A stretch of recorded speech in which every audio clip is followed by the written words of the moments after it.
In this tutorial, we're going to take a look at how you can easily and quickly loop your video in Adobe After Effects. So there are several ways to loop videos in After Effects, but this one might be the easiest. So I have my video here and I'm going to go to my project window, which if it isn't visible, go to Window and then choose Project or Control-Command-0 and then right-click your video footage. Go to Interpret Footage and choose Main, because in Main at the bottom we have the option to loop it and you can choose how many times you want to loop it. And I'm going to choose 30.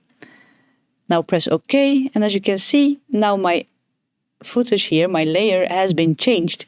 So in the beginning I cannot extend this because my video itself is 1 second, and then when I interpret it and I say I want it to loop 30 times,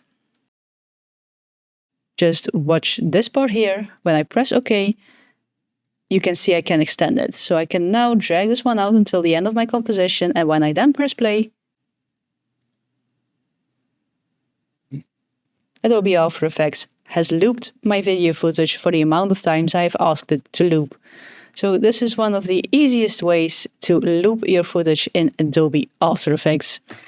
Like the video if you liked it, subscribe if you want to see more of my videos, and as always, thank you for watching, and I'll see you in the next one.